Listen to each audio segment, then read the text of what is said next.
Hello, everybody. Welcome to a live episode, the return of the College Football Tailgate. As always, it is me, XFL Jim, the one and only.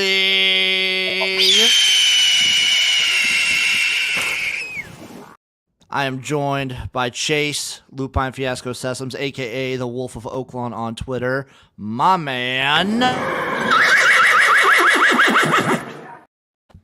And, of course, the incomparable, the immeasurable, the illuminating. It is Uncle Rico, a.k.a. Erik. You want it? I'm going to give it to you right now. Oh, it just juices me up. You guys feeling it? I can't believe we're talking college football right now, man. It's great. Like it's a great time of year. It's definitely going to be a little bit different, REP, Pac-12, different playoff system. But I really feel that no matter what happens, the MAC will always be here.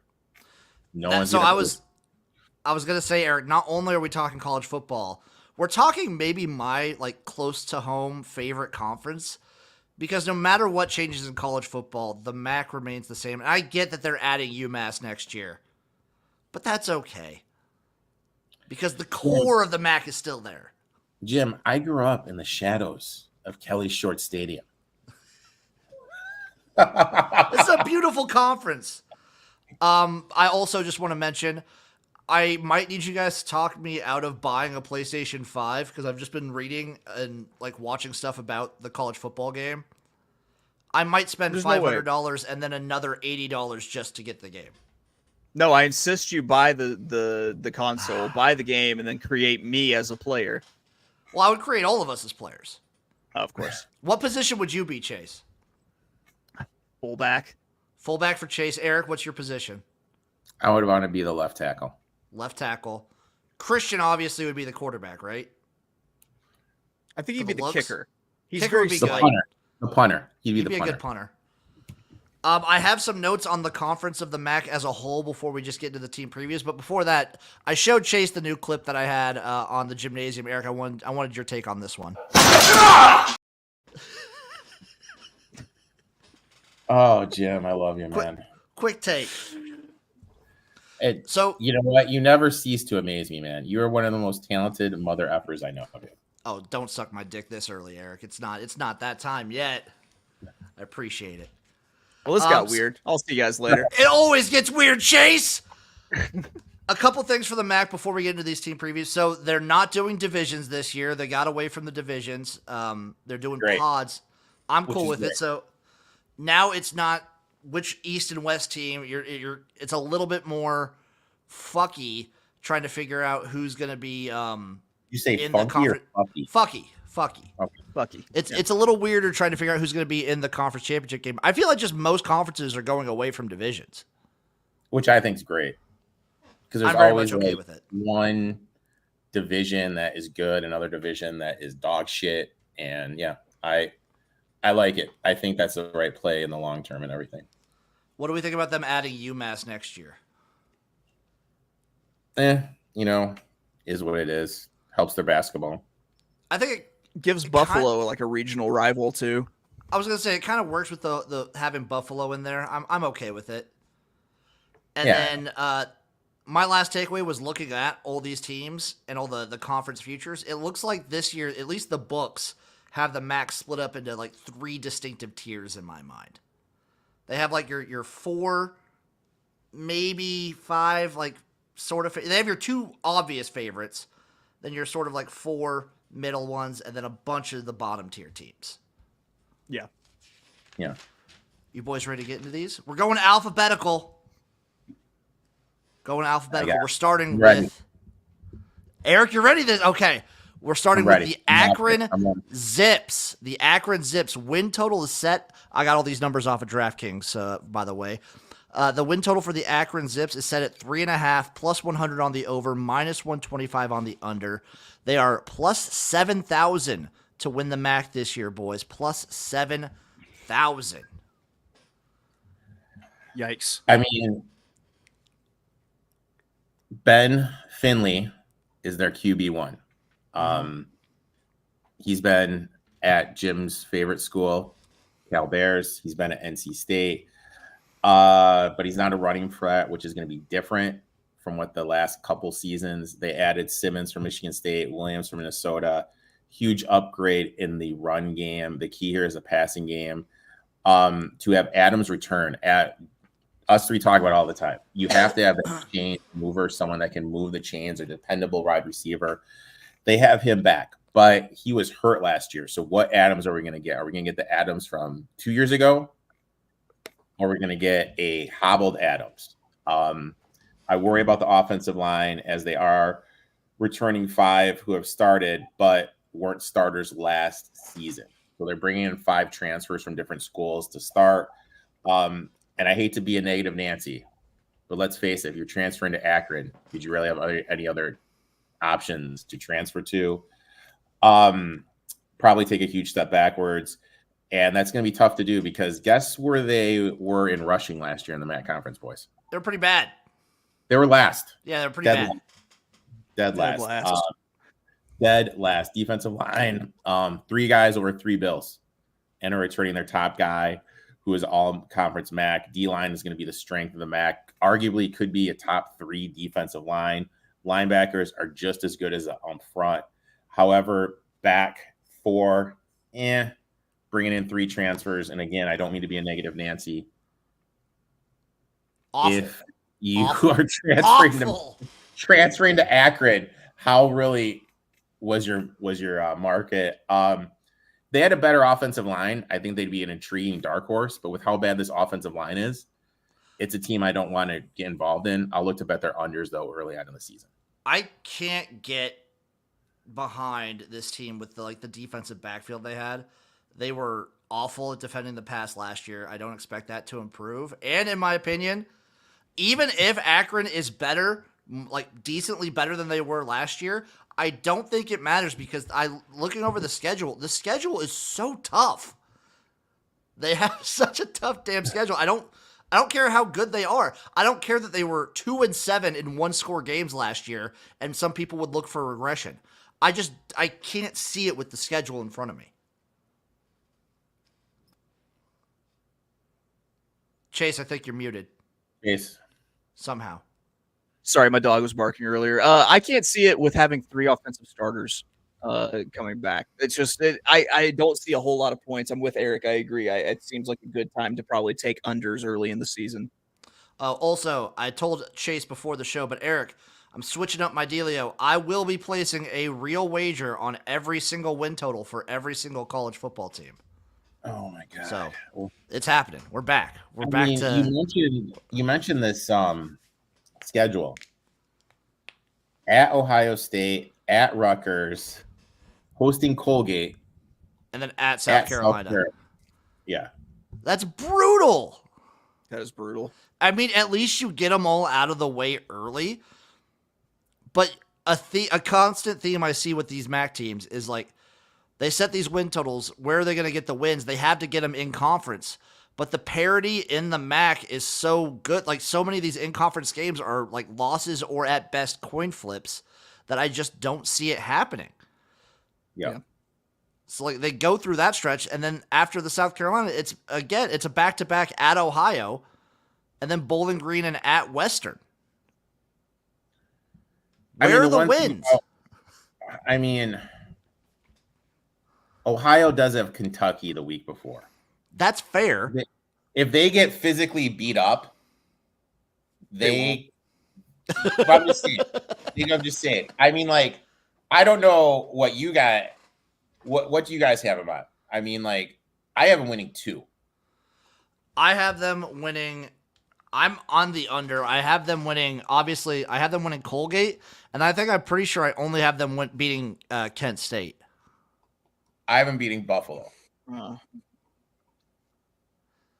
The 2 buys is nice, but maybe they could squeak by because Eastern Michigan's going to be a weird team this year. So they get the bye going into Eastern and then the bye at NIU. But I can't see it. I can't envision it. 2 wins, man. That's what I got. I got 2 wins. I think I'm going to be Buffalo. I think Buffalo is going to be a hot mess this year. I mean, maybe Ohio if Ohio gets beat up by Kentucky, but I don't see them going to Western to win. I don't see them going to NIU to win.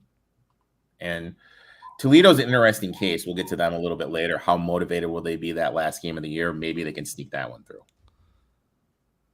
I'd say best case scenario, absolute top is 4. Yeah. And that's like super over exceeding. That's like you have your son's playing on the team, Jim, and you're trying to predict who's going to win. Yeah. What are you feeling, right. Chase? I think that this is one a don't touch here, because I am of the mind that if I'm going to play any sort of like conference future or any sort of like win total futures, I better be getting plus money. I'm not going to tie up my portion of my bankroll unless I'm getting plus money back. So I don't want to touch any of this, but I do lean probably towards the under with the win over Colgate, and then I'm not sure where 3 more wins come from on the schedule. So I'm leaning to the under 3.5, but at -120, I don't want to touch it at all.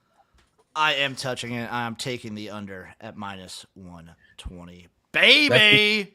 That's why you're the baller, dude. Up next, we have the ball. So I have them with 2 wins. I got them with 2. Chase, you have them with 2 as well? Yeah, I'll say 2. So we all have them at 2 and 10 then, right? I gave them a generous 3. Okay. I gave them Buffalo and Kent State when I wrote them down. But that's being generous still. All right. I'm going to track this. So Jim, Chase, myself. Jim has 3 and 9. Chase and I both have 2 and 10. I'll be a generous 3 for them because I want to root for them. Jim, I really feel that this is going to be your team in the new college football game. No, Eric, I already have a team picked out. Akron is one that I like, but it's usually one of my friends always played Akron. Chase already knows my team's Hawaii. My team's Hawaii. Up next, yeah, that's true. We have the Ball State Cardinals win total set at exactly 4, -115 both ways, plus 3,500 to win the MAC. Boys, Ball State, interesting one. It is kind of interesting. They have a really interesting game to lead it off too with Missouri State. That's not a bad football program by any means. No, it's not. That where Petrino went to for a little bit? Yeah, that's where he was before he was at Texas A&M. Yeah. It's their schedule isn't like insane. The issue I have for this Ball State team is I have so many damn questions. Like I have a lot of questions too. I looked back last year. I was on them last year. I liked Ball State last year. They were one of I was on them and I was on Miami. And I expect them to take a step back. And I don't think they'll be able to compensate for the losses that they've suffered. I mean, so Kelly was their quarterback last year. Went 3 and 3. He entered the portal, got no bites, came back, and now he's switching positions. Now he's going to be a DB. The running game, their top 3 is gone. Offensive line is experienced though. Should be able to get some running lanes. I'm not high on either back that they have coming in though, because they lost their top 3 rushers. All their wide receivers have speed and can win battles, but can they get them the ball? You know what I mean? Is this quarterback Semoza going to be able to get them the ball? He's unproven. And, last year, Ball State elected to go with a running quarterback instead of him. Now you have a true pocket passer. How is that offense going to look? Linebackers, they're only returning 1. Back 4, they're losing everybody. And their starting quarterback is going to be a starter. I mean, what could possibly go wrong with me saying that? Dude, there's so many questions, right? There's so much shit up in the air with Ball State that we just don't know. I have no idea. This team could maybe win 6, but I could see them just as easily winning like 2 or 3. I mean, they were one of the top teams in the country last year against the run, but they're losing so much in the front 7. Ton. I think they're going to struggle to replace that. With them bringing back 8 on offense as opposed to 3 on defense, it makes me think that they're going to be in a lot of high scoring games. But the good thing is that they have so much of the offensive of their offense coming back, and that maybe they can put it together and start, and kind of keep up with the scoring. I don't know. I think they're kind of an interesting little play for the over on their win total. They're an interesting one. The issue with their offense is bringing a lot back. They were ranked 122nd in scoring last year. No, that's fair. But maybe with the quarterback change, it'll again, that's another question mark I have for them. Does the quarterback change boost them up to that level where they can maybe crack the 90s or whatever? Because none of these MAC schools, most of these MAC schools aren't going to be fantastic. But if they can crack the 90s, they're going to be one of the top teams again. And when I think Ball State, I always just think middle of the road MAC. So I don't know. Again, I just don't know with this team. When your quarterback comes back and switches positions and your backup quarterback is going to be the new starter, to me, that's a red flag. It's kind of like a girl whose last name ends in I. It's a red flag. I was thinking real quick. You guys ready to go through this schedule and just see what we the feel, the vibes? Yeah. Chase already mentioned it, but they start with Missouri State. Not a terrible FCS school. I gave them a win here. Not at all. I gave them a win too. And then they give them a win too. Then they go to Miami, Florida, and then to Central Michigan, and to James Madison, back to back to back. That's such a rough stretch. I'm going to give them the win at James Madison. You know what? It's not the same JMU team that we've been dealing with the last couple of years. Everyone left for Indiana for JMU. So I'm going to give them a sneaky win here. Okay. Respect it, Chase. I have them going over. I have them losing everything. And then Western Michigan at home, at Kent State, at Vandy, NIU for homecoming before the bye week. And important to note, Kent State is going to be coming off a bye. It's still Kent State, though. It's still Kent State. When do you guys have win number 2? I haven't beaten Kent State. I've got win number 3 at Vanderbilt. Oh, that just feels like a Vanderbilt spot. Baby. I like it, Chase. I like it. I have win number 2. I have NIU beating Toledo and then losing to Ball State. I could see it. Just kind of the letdown NIU type spot. So I don't have win 2 until Northern Illinois. Do you have them losing to Missouri? Oh, yeah, to Northern. Okay. And then I after have the them bye, winning that. Then I have them running the table with losses to NIU. And then after the bye, it's Miami of Ohio, at Buffalo, Bowling Green, at Ohio. You got them losing all those, Eric? Do you have them beating Buffalo? I'm losing all those, dude. I'm winning 2 games this year. I got them beating Buffalo and at Ohio. So I've got them at 5 and on the over. I've got them at 1 of Bowling Green or Ohio at the end of the year, getting one of those end of the season MAC upsets. Okay. So I got them at 3. I'm on the under. I'm feeling pretty good about it. You have them at 3 and 9. Yeah. I have them at 2 and 10. Chase 5 and 7, correct? Yep. And Jim both 3 and 9. Yep. All right.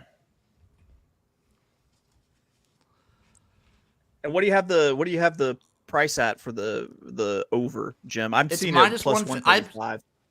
For a 4 or for what? For Ball State for over 4.5. So I have just the 4. It's minus 115. I like Take yours. Take the plus money. Take that 4.5. Yeah, I actually am going to play that one. Yeah. I at least have the 4 to still push. I can push my bad boy. Up next, the Bowling Green Falcons. Win total is set at 6.5, plus 110 on the over, minus 145 on the under. They are plus 650 to win the MAC this year. Boys. I feel like Bowling Green, where they were, say, like 5-6 years ago to now, that's crazy. Yeah. But they're one of those teams you start about. They really don't know who their starting quarterback is. And it's July 3rd right now. It's Bazelak, Eric. It's going to be Bazelak or Balzac. You mean, are we going to forget his 3 INTs and 3 straight passes last year? Nope. But it's going to be okay. I mean, they got Terrion Stewart back, who's in line for a great season. But is he going to be able to stay healthy? You know, they're losing their top wide receivers. They did add to Johnson from Auburn and Garcia from K-State,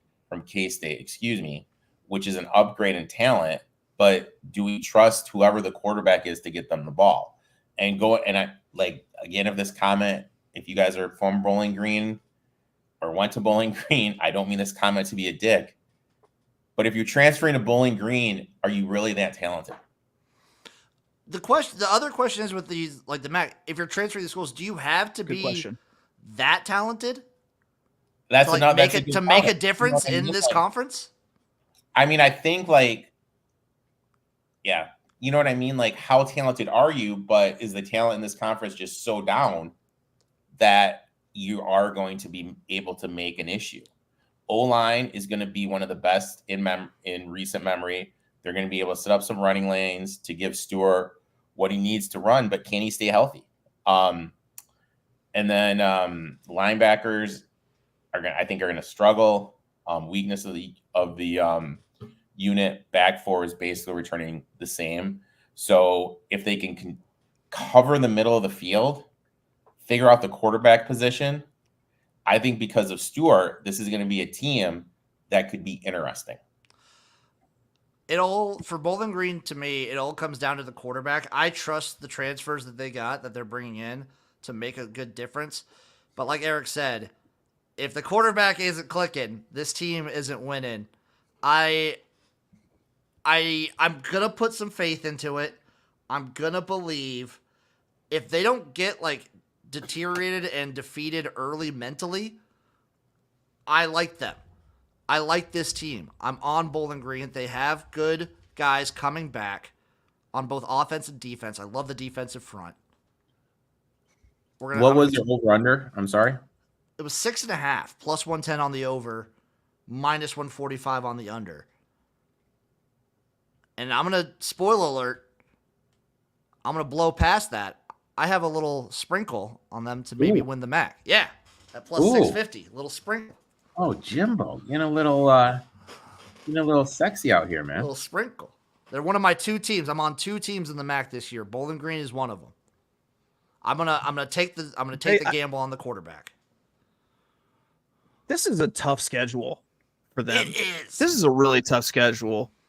I think that at 6.5 the play might be the under. But at the same time, that under is minus 140, which I'm seeing. So it's another don't touch unless you want to have your money tied up in a minus 140 for 4 months. Yeah, I mean they have to go to Penn State, they have to go to Texas A&M, Old Dominion. That's not a walkover by any means.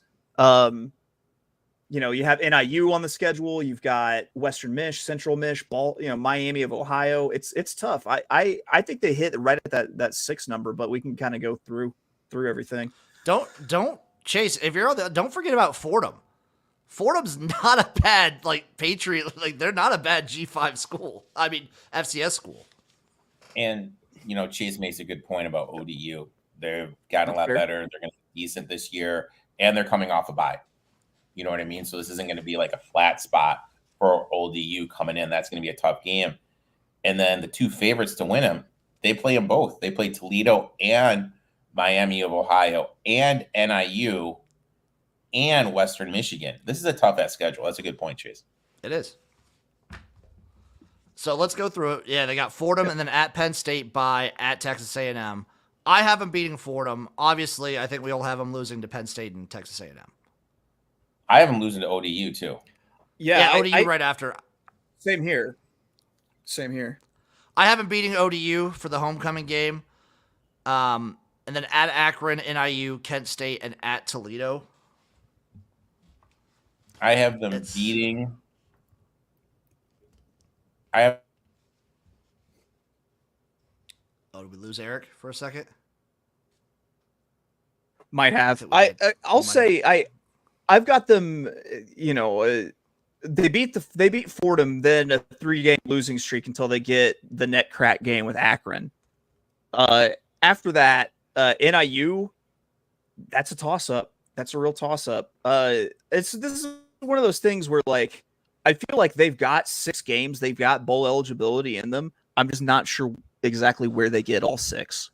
They're kind of in the spot that a lot of these MAC teams are in, where you could find like maybe 1 or 2 wins, and then there's obviously the definite losses, and then it's like almost 6 or 7 of games of the schedule are toss-ups, which is bananas. I have them. I actually wrote down. Okay, let's read this from NASCAR. According to my research, hold on. I'm reading this. Pause. According to my research, about 2,500,000. Sorry, is that 2 billion? Yeah. 2,546,235,671 Oreos have been eaten in the past month. Eating this many Oreos will bring you to much needed wealth and a bunch of IQ. Better than the smartest person alive, go get your nearest Oreo king and ask him for the amount of Oreos with the precise number.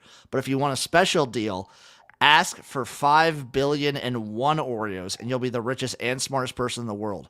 Only 0.13847563205737% of people got this in the last few decades. Quoted, not sponsored. Not sponsored. Interesting. Not smart. Interesting facts you bring out there. Yeah, I don't know where maybe. because like NIU and Western Mich, like what, they're 3rd and 4th choice to win the conference, and those are just complete toss-up games that could go either way, I think. Yeah, Bowling Green's right up there with them on the futures, though. They're like, so they're in this group where like all these teams are like 6.5 win totals, and that's for a reason. They're all kind of like, there's not much separating them. There's not much separating like Bowling Green. Like it's probably the quarterback play, or it's the defensive middle of the field that makes it so this team doesn't get to this total. I had so many games that are just question marks that it's tough to go for it. I'm going to believe in the quarterback they end up with. I'm going to believe in the defensive front. I'm going to believe in the transfers. I'm going to say Bowling Green actually does better than NIU. And I'm not as high on I'm like decently high on Western Michigan. I'm not as high on Western Michigan as you and Erik. I'm putting my faith in Bowling Green. I'm putting my faith. I never thought I'd say this, Chase. If you saw me 4 years ago, slap me in the face. I'm putting my faith in Scott Loeffler. Yeah, Loeffler. I am putting my faith in Scott Loeffler. God dang it. Do we want to just keep going? Keep pounding away until Erik comes back? Yeah, let's go. We'll catch him up to speed when he gets back. Up next, Chase, the Buffalo Bulls. The win total for the Bulls is set at 5. By the way, I'm on the over for Bowling Green, just so everyone's aware. The Buffalo Bulls win total is set at 5.5. The under is -140. The over is +110. The Bulls are +3,000 to win the MAC. I wrote my first line on the Bulls for my notes is like 17 question marks because I just don't know about this team. Yeah, they're probably improved from last year. I don't know how much that really matters. I still think they're a mess. I still think they're in the throes of recovering from landslide. I don't know. I don't love this team. Looking at it, and I'm going to go through Uncle Rico's stats that he provided for us here. They're returning 30. They've got 3. They're only returning 3 on offense, but they are returning 7 on defense. If you look at their schedule, they actually, I don't know. I think this is one of the more favorable schedules, especially when it comes to non-conference here, because they've only got one like super tough team. The rest are teams that have been on the auto fade list for a couple years. Mm-hmm. I think that you might get a surprise at Buffalo. I wasn't on this one earlier, but now when I take a deeper dive, I kind of like Buffalo, a bowl eligible Buffalo to maybe hit their over 5.5 here. Ooh, I like where Chase is headed. Erik! Dude, all I can say is fuck Comcast, but go ahead. We're on to Buffalo. All right. Well, let me update our notes. What did you guys have Bowling Green at? Oh, Chase, yeah, the exact win total for Bowling Green. What did you guys have it at? Yeah, I had them at, I want to say 5 wins. No, sorry, no, I had them at 6. I had them at 6, the hook shy of hitting their total. You had them 6-6. Jim, what'd you have? 7-5. Wait. 8-4. 8-4. Oh shit. 8-4. 1, 2, 3, 4, 5. I have them at 6-6 as well. But Chase, like you were saying about Buffalo, they're gonna like, I am fully on them pounding the ball, running it, and relying on defense. I think their defense. The issue is, I don't know how good this defense is gonna be. I don't know if I believe. Jake Shields transferring in from ODU. Not sure if he's good or bad because he was really limited last year with his playing time. Running game last year, they didn't have one running back to go over 100 yards. A little bit of a disappointment when you think about traditional Buffalo football. They're losing their top 2 back, and the 2 they have starting, I think, are going to be worse than last year. I think if it's possible, they're going to take a step backwards. Receiving game, they usually lose everybody. They lost everybody, but their O-line is going to be better. So if their O-line is able to create some lanes and Shields is somewhat decent, because it's the MAC, they could have, you know what I mean? They could have a little bit of run. I think their run game is going to improve this year. I think it will. They're back early on the season. I think you're going to be able to run on them. Just because their defensive line isn't going to be as good as in years past. Back 7 is going to be the strength of the team. But are they going to be able to hold up because the front 4 can't stop the run and can't get to the quarterback? That's kind of like the big question. I told Chase earlier, Chase, it's a lot of questions with Buffalo. I wrote like a bunch of question marks on here. I don't know. I'm going to go with not believing right now. Let's go through the schedule. Lafayette at Missouri, then UMass to start the season. I did give him 2 wins kind of out the gate. I did too. With the loss being at Missouri. Yep. It'd be sick if they upset Missouri. I have them not winning a game. 0-3 to start. Lafayette is pretty good. Lafayette's they're sneaky. I have them, yeah. And then it's at NIU, at UConn, back-to-back, going into the bye week. I have them losing both those games.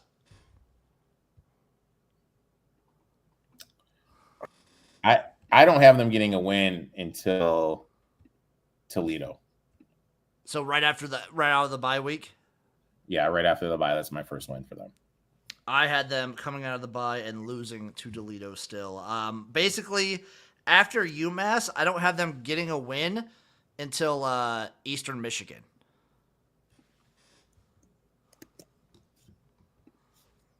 Oh, let's make some money. Wanted to see the Oreo comment again. I'll put it up there for you. Right here, buddy. I only have them beating...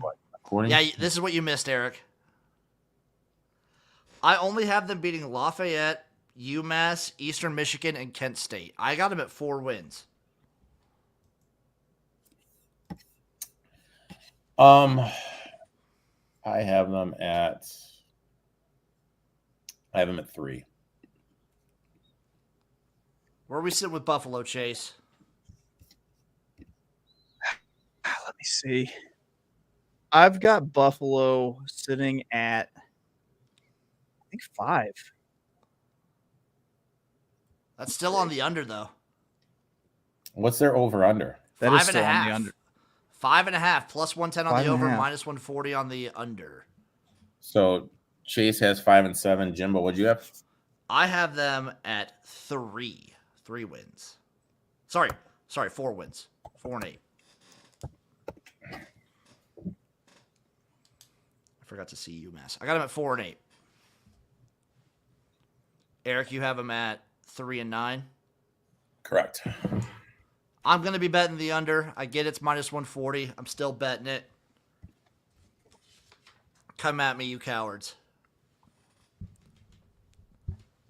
You boys ready to move on to the next team?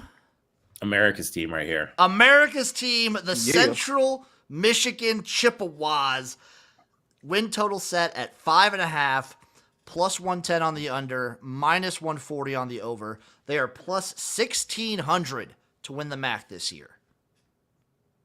This is America's team. All right.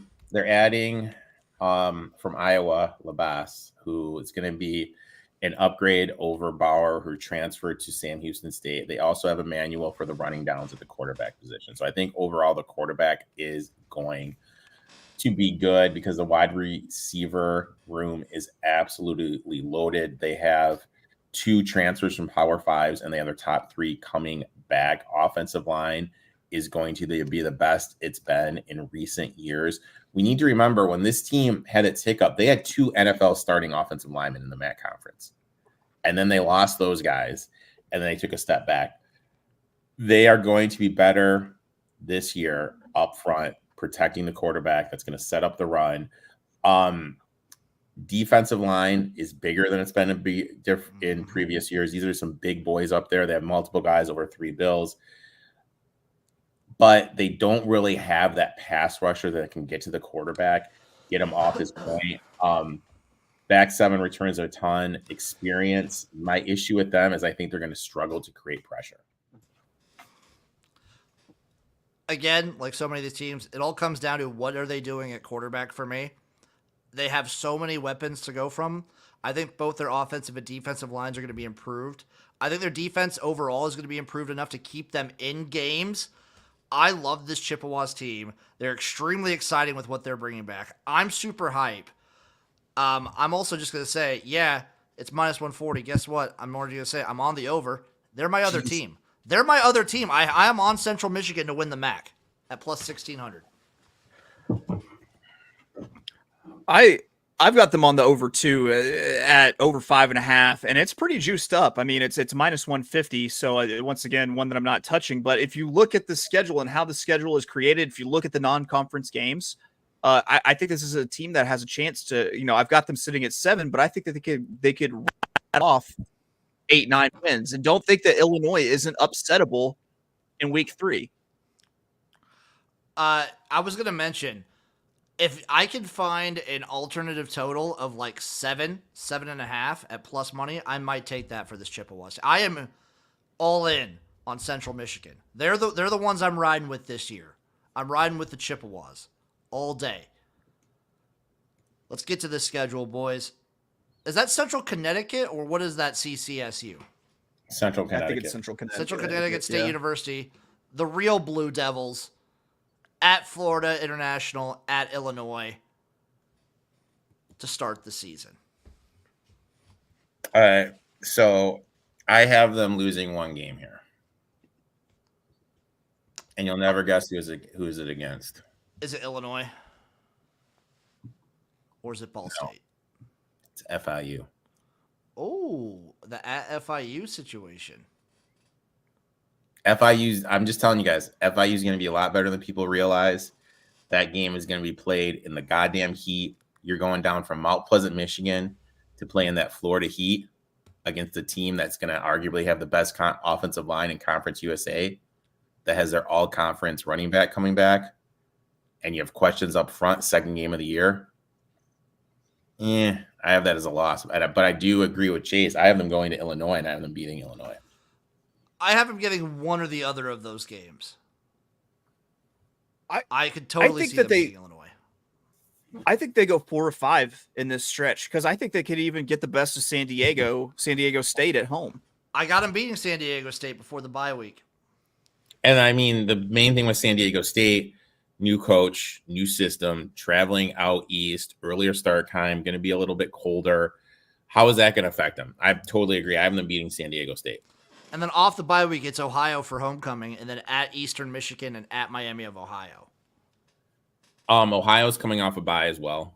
I have them winning against Ohio and at EMU, but then I have them going on a little bit of a string of losses here. I have them falling to Miami. I have them beating both Ohio and EMU. And then off the bye week, it's Bowling Green, at Toledo, Western Michigan, and then at Northern Illinois to close out the season. I mean, I have them losing. I have them going on a 3-game losing streak to Miami, Bowling Green, and Toledo, then finishing off beating Western and NIU. After the bye week, I only have them losing to Toledo. That's it. I have them beating Bowling Green, beating Western Michigan, beating NIU. The only losses I have on this schedule are one of FIU and Illinois, one of those two teams, and then Miami of Ohio and Toledo. So you have them at 9-3 or 10-2? I got them at 9-3. I mean, I have them at 8-4, so we're not too far off. Chase, what are you working with? 8-4 also. I think they it gets really difficult down the stretch for them. Like after that second bye, that's when it gets really, really difficult. So I'm kind of with Uncle Rico. I can see them trailing off at the end of the season. If they don't trail off, then you could easily have a 9-10 win season. I feel like they're gonna be in the mix for the MAC championship, and at 16-1, give it to me. I mean, that is a great price. Yeah, I mean, you can't argue with that. That's a great price. I absolutely. I'm adding it right now. In fact, I love it. Like, and Chase, for you and me, a directional mish. It gives us a legit directional mish to root for, which is always beautiful. Speaking of which, up next, Eastern Michigan Eagles, baby. Win total is set at 4.5. The under is plus 105. The over is minus 135. They are plus 3,000 to win the MAC. My first takeaway is, as much as I want to say that they're going to take a step back and not look as good, I can't not trust Chris Creighton and what he's done at this school to get them to 6 wins. I can't. I'm just going to say I'm betting the over. I'm just going to blindly do it. Just blindly I trust the man. This man has given me nothing to not trust him. I trust what he does. I trust Eastern Michigan. I trust the process. I mean, they have Snyder coming in from Buffalo, and their whole season to me comes down which Snyder we're going to get. Are we going to get 2022 Snyder or 2023 Snyder? If we get 2022, this team could do something. But if we get the Snyder we saw from last year, this team is going to be a little bit of a train wreck. They lost their leading rusher in Evans. They are losing Canoe, who was their top receiver, and their chain mover. And we talk about all the time, you need to have in college football the dependable guy who's going to get the first down. They don't have that guy. And you have a transfer coming in. Who is he going to be able to trust? They only have 2 starters back on the offensive line. This offensive line only has 28 career starts. They could struggle a lot. Defensively, they are going to be good against the rush as they have Price and Jefferson back up front, but they lose everybody in the linebacker room, and their DBs are going to be insanely young. So if their front line isn't able to produce, this defense can get scored on, and you have a lot of questions marks up front. This is a team, if you told me this team went 8-4, it wouldn't surprise me. If you told me they went, 3-9, it wouldn't surprise me. I think this is the team that has the biggest difference between their ceiling and floor. I would agree 100% with that. And you brought up a bunch of great points of why I think they probably will take a step back, but I trust Chris Creighton. I stand by that. Sorry, Chase. I think when we look at the composition of the schedule and everything, they're kind of done a disservice because you have your bye week, but then you go into the favorite to win the conference with Miami of Ohio right off the bye. You have your bye, and then you have to go on the road to the other Ohio school. I think that this is I think their non-conference schedule might be a little bit tougher. The UMass game could be a toss-up. I think they probably thought Jacksonville State was going to be an easy game, and I don't think that it's going to be at all. I don't know. I've got them sitting at like 5 wins here, but we'll go through it. Yep. So they at UMass, at Washington, Jacksonville State, St. Francis, and then at Kent State before their first bye week. The UMass one is the weird one for me. I think they can beat UMass. Obviously, they're going to lose to Wash U. Jack State lost a lot, but Rich Rod is a crafty dude. I trust Jack State right now. For me, if this game was played at the end of the year, I think Jack State would roll them. Since it's home at EMU, I'll give EMU the advantage. I gave EMU the win, but I'm like 40% confident in it. And obviously, I got them beating St. Francis, and I have them beating Kent State. I mean, I've got them beating. I'm going to have them beating UMass and then beating St. Francis. I think they only get 2 in that stretch. And then in between the byes, you got Miami of Ohio at home, Central Michigan at home, at Akron, and then Toledo at home. That's a tough stretch. That is a very tough stretch. I have them, being 4-1 going into the bye, their first bye. Then off of that bye, I have them going 1-3. Yeah, I only have them beating Akron here. Yeah, me too.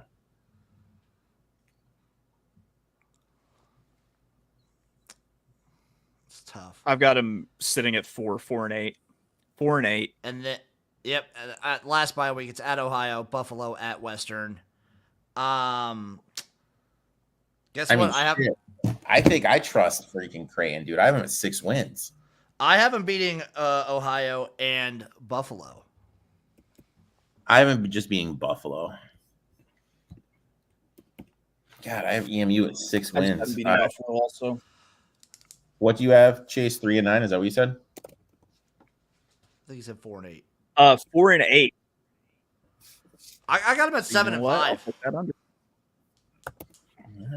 Dude, I guess I'm the only person who doesn't trust. You love Chris Creighton, so I'm not going to feel any sort of weird about my pick or anything. So I listened to I read a bunch of reports of other MAC coaches talking about him, and they're all just like, no one does more with less than Chris Creighton. No one gets the most out of untalented players than Chris Creighton. I love this guy. Erik, I feel like he's your kind of coach, where he's just super hard. He creates EMU into an us versus the world scenario. I mean, I like him. I mean, I have him at 6 wins, Jim. Oh, I love it. I love this man. I got Jesus Christ, dude. I got him at 6 goddamn wins. I would have run through a wall for Chris Creighton at Mason Crosby Stadium. That's right. That's what that's right. Yeah. Up next, it's the Kent State Golden Flashes. The win total for Kent State is set at 2.5. The over is -145. The under is +115. They are +25,000 to win the MAC. Well, I mean, you mentioned at the beginning of this show, this is one of the teams that we don't know who the hell the goddamn quarterback is going to be. I think they're going to lean on the running game a lot. Wide receiver room, a lot of guys from the portal. Are they going to be able to be used properly when you don't know who the quarterback is? Offensive line is going to take a huge step backwards. I don't know if you guys remember this, but when we did this last year, this offensive line had 4 career starts. Yeah, it was rough. 4 career starts. They're going to be a lot better. They got everybody back. Defensive line, they have their stud in the middle coming back. Secondary will be the strength of the defense. They added Branch from San Diego State, who's pretty good, who has the potential actually to play at the next level. But with that being said, why the hell did he choose Kent State? You know what I mean? I think this team on paper is better than last year's team, but when their schedule is just brutal as hell, man, when you look at the schedule. It's real brutal. And Eric, why would he choose Kent State? Well, they call Kent, Ohio, the Miami of Ohio. Not even. Oh my God! I mean, look at how they start off. So just before we even get to the schedule, I have one for sure. I have one win, and then every other like sort of win that I put up was a toss-up. So it's at Pitt, St. Francis, at Tennessee, at Penn State, and then Eastern Michigan before the bye. That is brutal. I have them beating St. Francis. That is brutal. They're gonna get like same. They're gonna be so beat up by the time they get to like actual conference play. I mean, that's the thing. Like, they're gonna be so beat up against EMU. EMU is gonna be physical, and then you go into your bye. And then it's Ball State at Bowling Green at Western after that. I'm a little low on Ball State, so I have them winning this game. Schedule-wise, for how this plays out for Bowling Green, I think it's a little flat spot for Bowling Green if the week before they beat NIU and they have a road game at Toledo on deck, which I have in my schedule. So I actually have them losing that game to I actually have Kent State beating Bowling Green, but then I have them losing to Western. Then I have them losing to Miami, Ohio, and Ohio, beating Akron and losing to Buffalo. So for the last stretch for Ohio, Akron, and Buffalo, I didn't even put like win or loss. I just put question marks because I have no idea with this team. Those are such coin flippy fucky games. I don't know what's going to happen. I'm going to lean in and say Kent State probably loses a bunch of these because they're still fully rebuilding after Sean Lewis just took everything in the kitchen sink when he left. I'm on the under. I have them winning 1, maybe 2 games. Do you think Sean Lewis, though, is sitting back? Sitting at 2. And he's just like, I never should have left Kent State. I think he'll be pretty good at San Diego State. I think he'll do a good job. Right. I think he'll do a good job there. Yeah, you have him at 2 as well, Chase? I'm gonna say, yeah, I've got him at 2, and it could easily be 1. Like I only see 1 guaranteed win. This is the hardest schedule I think in the MAC thus far because if they've got every single MAC contender on the schedule, and then you have a gauntlet of 2 top 25 teams plus an ACC team. This team's gonna be beat the fuck up by week 5. I think it's a 2, maybe 1 win team. Thank God for them. They missed Toledo, but still. And they missed. Yeah. And they play so like their toughest games. Their games against the toughest opponents are all on the road. Like it's at Bowling Green, it's at Western Michigan, at Miami. Brutal. Yeah. Yep. Yeah. I got them at 2 and 10. You know, I got 4 and 8 just because there's some good situational spots like that Bowling Green, that Ball State. So, but like, what's your confidence level on those, Eric? What's my confidence level? There's only one team in this.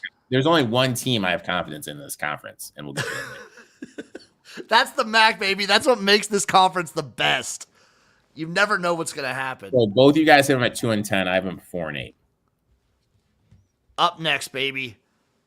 It's the Miami of Ohio Redhawks. Win total is set at 8 on the dot, plus 100 on the over, minus 130 on the under. They are your favorite to win the MAC at plus 220. And I mean, the biggest news is their quarterback, Gatter, is coming back. He hit the portal, didn't like what he got offered. It's coming back. You're going to have the best QB in the conference. Anytime you have the best QB in any conference, it is going to make you one of the favorites to win it. Downing's coming in for Purdue, and they have Kenny Tracy coming back. So their running game is going to be pretty good. Offensive line is only losing 1 starter, and both your tackles are back who started as freshmen last year. This is going to be the best offensive line in the MAC. Obviously the concern is the wide receivers. Who's their change mover? They're losing all their top guys. Who is going to be that guy that can get the first down? Who does Gapper trust in those big games toward the end of the first half, late in the game when you need that field goal? Who is he going to be throwing it to? Linebacker. Oh, we lost. Where'd Chase go? He had to go, probably the bathroom or something. You're fine. Tackles. How good is this linebacker room? I don't think it's going to be as bad as other people are seeing. They did lose their All-American kicker. So in a close game, you lose that kicker. Is he going to be, able to make that kick? But the main stat that stood out to me is they were 8-1 in the MAC last year, but they only outgained their opponents by 10 yards. There was a lot of close calls with them. I think this team's intriguing. I have them winning a lot of games just because of Gabbert, but I don't have them winning the conference. Shut up, my boy Bofa. So same thing, Eric. I came into this one, basically being like, no one repeats in the MAC. That was my go into it. Do you know the last time a team repeated as MAC champions? CMU back in the day? Nope. Northern Illinois in 2011 and 2012. Respect. That was the last team that did it. And then it was CMU back in 2006-07. Oh, the Dan Lefevre errors. My boy Dan. Yeah. But it just doesn't happen. I think Miami's going to be a good, maybe even great team. I could see them repeating, playing in the championship. I don't think they're going to win it. The defense will be good. Obviously, getting Gabbert back is huge. The thing is, they also did get some decent players taken in the transfer portal. Yeah, but my thing is it's always tough because you don't know who the quarterback's going to have the relationship with. Yeah. You lose your kicker. You're 8-1, and you only outgained people by 10 yards. Yep. That's, you know what I mean? There could be some regression, but then again, you have the best quarterback in one of the weaker conferences. So, look, I have them at 8-4. I have them right up there with CMU. What does it do to them when they lose their first 3 in a row? That's my question. Is what you have Northwestern, Cincinnati, and then Notre Dame. What happens when they lose those first 3 do in not a row? count them out against Northwestern. I'm telling you this. Northwestern lost their offensive line coach. The guy they have bringing in is going to be changing schemes. He's not nowhere near the coach. And this young guy, basically that they had last year, all the assistant coaches are flipped out. And there's this whole new scheme coming in. I think Northwestern's really going to struggle next year, especially at the beginning of the year. I actually have them winning that game. The only thing I would rather have with this team is I'd rather have their first bye week move to a different spot. So it's at Northwestern, bye. You don't like that week 2 bye? No, I hate that shit, dude. I hate that. I'd rather have it going into conference play. Every time. I mean, I have them beating Northwestern. I have Cincy getting their revenge from last year. Then obviously I have them losing to Notre Dame. I have them beating Northwestern, losing to Cincinnati, losing to Notre Dame, beating UMass. That's how I have them starting out. Yep, I'm with you. Chase, what about you, my friend? I've got them losing to Northwestern. I've got them losing to Cincinnati. I've got them losing to Notre Dame, beating UMass, and then losing to Toledo. I have them going 1-4 to start off. I have them going 1-1 in that Toledo Eastern Michigan back-to-back slate. I got them getting one of those games. Yeah, I got them beating EMU. And then I have them beating Ohio, and I think I had them beating Central. Let me double check. I have them beating Central. I have them beating Central as well. And then off that other bye week, it's I have at them Ball State. 6-3. I have them 6-3 going into the bye. Nice. What about you guys? I got them finishing 6-6. I think that especially with their bye being so early that I think they're going to get roughed up and might I could see where they only beat UMass in that stretch. Quite honestly, I think they get roughed up, and I think giving them 6 wins is maybe a gift, but I don't know. I got them at like 8-4, 7-5. So I'm gonna bet the under here. It is juiced to -130. So what do you have? 8-4? You have 8-4 too? I'll go 8-4. I'll be nice and give them 8-4. Shout out Sam. What up, Sam? I already said shout out my boy Bofa. Chase, you have them what at like 3 or 4 wins? I have 6-6. I'm giving them 6-6. You might see if hey, look for an alternate at like maybe 7.5 total to get some plus money on that under. Right. Alrighty, boys. Up next, the Northern Illinois Huskies.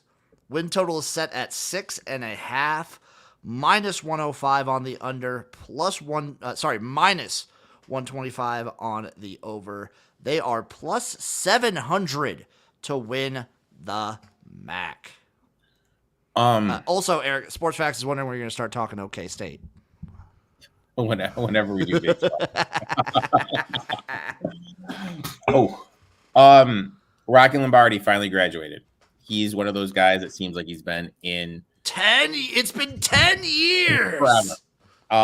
They have Making coming in from Pine Bluff, new QB, better arm than Lombardi, but let's be honest, that's not saying that much. Lombardi could not throw the ball at all.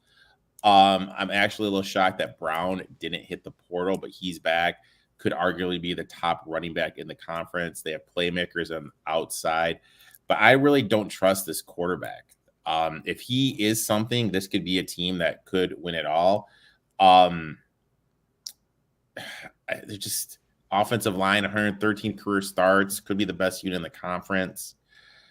Up front, it's just they have size and experience and defense. They could have the best back four in the conference. But I just have so much questions about this kid from Arkansas Pine Bluff that I'm a little hesitant. Yeah, I have a lot of questions for the quarterback. He was at UAPB. How good could he have been? I'm sorry, but I can tell you this right now, that Pine Bluff, Arkansas is not a hotbed of college football talent by any means. I think, honestly, though, even with that, I think with this Northern Illinois team, I think if they lean on the run and their defense, they could still be in like a fairly decent spot. This was one of the tougher ones for me. I think I have to relook at my notes and see what I actually wrote down for the total. Off my head, though, I think I had them hovering right around 6. I think they could still very easily make a bowl game. Because I like the bedrock and the foundation they've built. They kind of had like an uptick last year. Unless we're still on this weird NIU thing of like 1 year they're good, the next year they're awful, and then they're good, then they're awful. Like they've been going like on this seesaw for a while. Let's look at their last 3 games. Okay. Last 4 games. Western Michigan on the road, but Western Michigan's coming off a bye too. Then they play Akron. Then they're at Miami. Miami's Central. Last home game, and Miami has 3 home games in a row, and that's the 3rd. And then they go CMU, and that's CMU. CMU is their second bye late in the year. CMU's coming off a bye. Mm-hmm. Oh, look at this guy, dude. This is one of my dark horses to win the conference. So this win total is about to be real high. A lot higher than everyone else's, but I feel like, I wanted to get there. I wanted to get there. What'd you say, Jim? So you're feeling it? You're feeling the NIU-ness of it? Get low with it, get loose with it. If you're a skinny girl, let Bruce hit it. Yeah, man, I'm with Bruce and NIU. I'll go ahead and say it right now. I got an 8-4 season for NIU. So yeah, so from 2018. So 2018, they go. What was that? They get 8 wins. 2019, 5 wins. 2020, they went 0-6. 2021, they get 9 wins.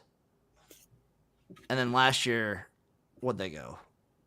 22, they get 3 wins, and then last year they get 7 wins.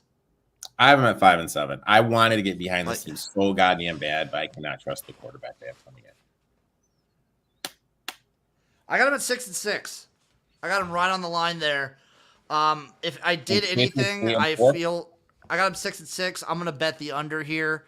There is a scenario very easily that I could see them hitting the over, but I'm gonna roll with the under for the Northern Illinois Huskies. And Chase, I'm sorry, you said 8 and 4? 8 and 4.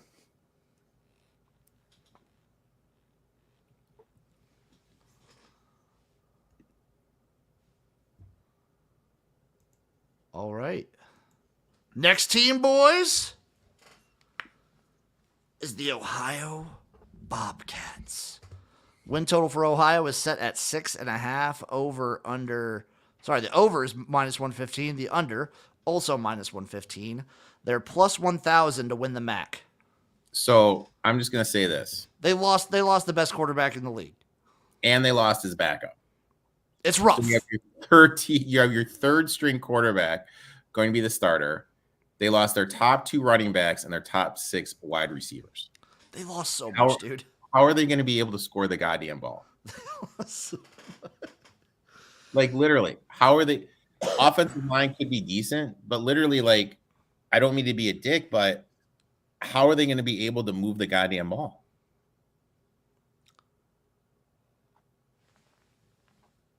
I don't. I would just, and then you look By at the car? defense by car, bringing a bus. Hey guys, let's Bringing get a a beer. bus. And they lost their defensive coordinator too. Linebackers are inexperienced. The back 4 is going to be the strength of the defense, but the front 7 can't generate pressure. It's going to be tough. If I were to, tough team to get behind, dude. Real tough team to get behind. It is. It's a real tough team. Their schedule isn't like the worst, but it's not good. Like, they don't have the easiest out of conference for sure. It's at Syracuse, South Alabama, Morgan State, at Kentucky before they start conference play. In fairness, though, South Alabama did lose a ton. They did lose a ton, but I still so did Ohio. I have them. I do have them. I have them with beating South Alabama and Morgan State. I have them beating Akron and Morgan State going into the bye. That's what I'm the same too. 2 wins going into the bye. Akron and Morgan State. Oh, I have them 3. Look at me, dude. Out of the bye, they got at Central, at Miami, and then Buffalo. I have them beating Buffalo. Give them the Buffalo win. I give them 0-3 in that stretch. I actually have them going 0-3 in that stretch. After the next bye week, at Kent State, Eastern Michigan, at Toledo, Ball State. I gave them Kent State. I think they get Kent 1 State. out of that stretch. Yeah. I think they get 1. So I have Buffalo Bulls at 3 wins. I have them at 6 and 6. Sorry, the Ohio Bobcats. The Ohio yeah. Bobcats. Yeah, I have them at 3 wins. What are you working with, dude? I've got them at 4 and 8. God, I got them at 6 and 6 somehow, and I hate it. Are you gonna bet that? You're still. I will bet the under. Even -1. Under 6.5, right? Yeah, 6.5. And what is it juiced at? It's -115 both ways. All right, so I'd bet the under. I'd definitely take that under. I'm gonna bet that under. Also, I might do if I could find an alternate. I would take under 5.5. Oof. I'd do it. I'd do it. Up next, boys, it's the second favorite team to win the conference, the Toledo Rockets. Win total is set at 8.5. Under is -130. The over is juiced to +100, +260 to win the conference. So they have the highest win total of any team, but they're second to win the conference. I mean, the big thing is they lost Finn to Baylor. Gleason had a decent game in the bowl against Wyoming. He has experience, but he isn't the playmaker in terms of running that Finn was. They lost Boone. So their kick returner, Stewart, is going to be taking over. He's not going to be returning, so that hurts the return game. My worry point is the offensive line. They're pretty much losing everybody. They did add some transfers, but the transfers they added have 0 career starts. Are they going to be able to protect a quarterback that isn't able to run? Defensive line solid. They have Alexander, who's the best D lineman in the MAC. This is for you, Jim. He's going to be playing the UFL next year, my friend. In 2 years, he's going to be in there. Back 7, huge concern for me as they're losing Grant and Mitchell. I know they have Hook in safety, who's going to be in the NFL. But with the losses at linebacker and cornerback, it's going to be hard for this defense to be anywhere near what it was last year. They're bringing in 2 new coordinators. To me, I'm leaning heavily toward the under here of Toledo. Yeah, same for me here. I was leaning towards the under. It's almost impossible for them not to take a step back from what they did last year with how much they're having to replace. It's not a bad schedule. It's not a bad schedule. Plays out. I haven't won in 8 games. Literally, with how it plays out, I haven't won in 8. Just how it's a very favorable schedule line up. But 8.5 is they're not getting 9. They're definitely not getting 10. Yeah. I've got them at 7. I got them at 8. That's tough. Because I don't think that Western Kentucky is a guaranteed win by any means. You have to go to Mississippi State, which I have them 2-2. I have them losing Mississippi to State might not be great, but still. State, WKU. That's kind of where I haven't had them too. Was 2-2 going into there. Yeah, I have them 2-2 going into the bye week as well. And then out of the bye week for Miami for homecoming at Buffalo at NIU, Bowling Green at Eastern. Boom, boom, boom. I think I only have them beating Buffalo in that stretch. No, I have them beating Eastern as well. I have them beating Miami, Bowling Green, Eastern, and I have them beating CMU as well, too. And then it's just Ohio and Akron after that. It's Central, Ohio, and then Akron. I mean, their schedule's good. Like I said, I have them at 8-4. I would definitely lean toward the under. I'm with Chase. I got him at 7-5. What's that juice to the under? It's minus 130, Eric. Yeah, that's too much juice, man. I'll just sit this one out. You're not going to take a shot on the over at plus 100? No. I only have him at 8.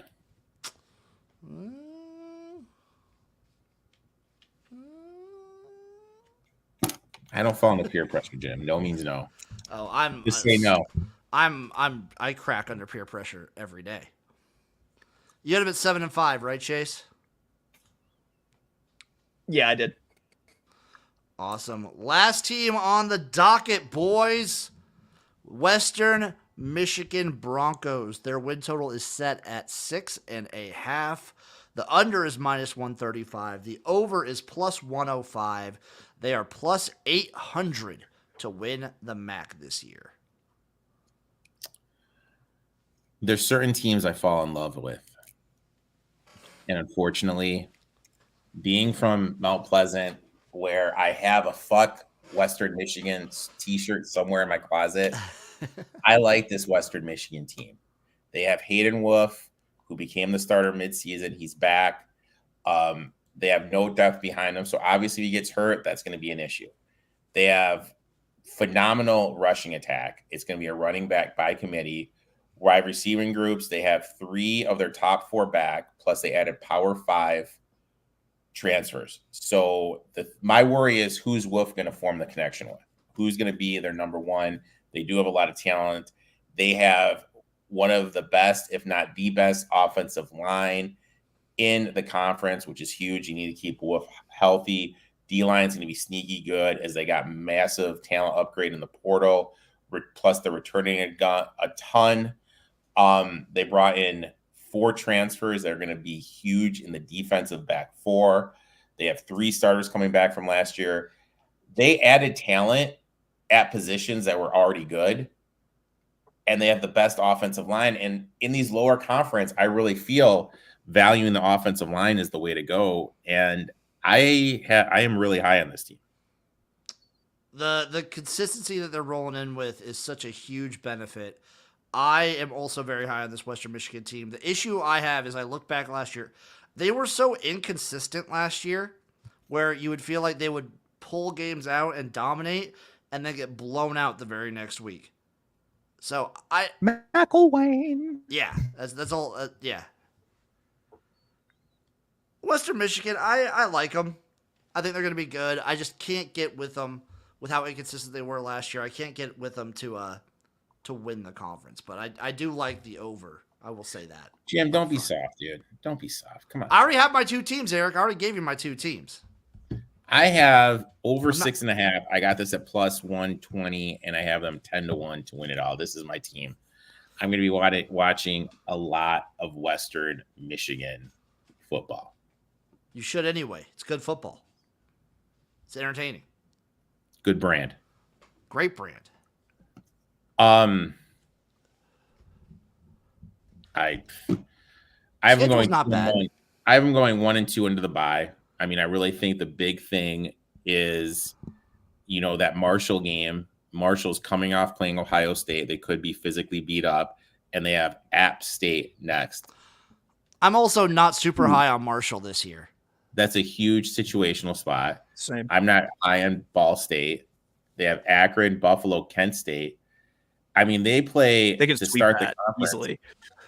They could sweep between the buys. Potentially the 4 worst teams in the conference to start off their conference schedule. Then they play NIU off the bye, which I think they're going to win. They play at Bowling Green. Then they play at CMU. That's a rivalry game on the road. I think they'll lose that one. I think they'll beat EMU. I have this team going 9-3. So on my sheet, I have Me them too. I have them going 7-5. I was being very stringent. I had them losing to both Marshall and Ball State. Oh, Jimmy. No, and Central Michigan. But this is me being stingy. I still love the over because this was me trying to find losses with this team to poke holes in it. Western Michigan's going to be great. I'm going to stick with 7-5 though. I'm going to go with give me 7-5. And I mean, I think the important thing we need to remember is when we look at the schedule, no Toledo, no Miami of Ohio. Huge. And they have the 4 worst teams in the conference. Kent State, Buffalo, Akron, and Ball State all on their schedule. This is a banger schedule for them.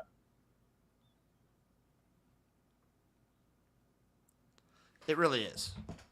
It's amazing. Shout out the tick. I could see them losing 2 and then winning 6, 7, maybe 8 straight afterwards. I've got them 9-3, and I think that this is my dark horse to win the league, win the conference. Let's go Broncos, dude. I might add them. I might do a little trifecta here in the MAC. I don't know. Well, dude, you realize if you do the trifecta that their quarterback Wolf is going to go out the first game of the year. They're going to roll up their inexperienced backup, and they're going to win 3 games. Yeah. Right. Let's do it. So for the sake of Chase and I, why don't you just stay with I'm going to stick with my 2. I'm going to stick with my 2. I'm going to stick with my 2. So, boys, what are your favorite bets for the MAC? I have my favorites. I'm not going to list off every bet because that's every game. But I love the Western Michigan over 6.5. I love the Kent State under 2.5. I think those are my favorites. My Western 2 favorite totals. Oh, sorry. And the Bowling Green over 6.5. Those are my 3 favorites. My 2 favorite totals are going to be the Ball State over 4.5 plus 135, and then Kent State under 2.5 plus 125. Let's rock with Kent State together, brother. What about you, Eric? Kent State all year. Western Michigan 10-1 to win it all. Western Michigan over 6.5. Also, Bowling Green plus 650 to win the conference, and Central Michigan plus 1,600 to win the MAC.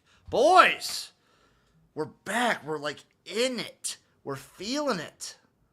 You got those juices. You got those college football juices flowing. Dude, I'm telling you, man, I'm excited about this year.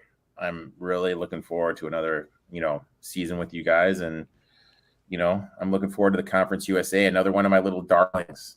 My UTEP is in Conference USA. It's not UTEP this year, but it's UTEP-S.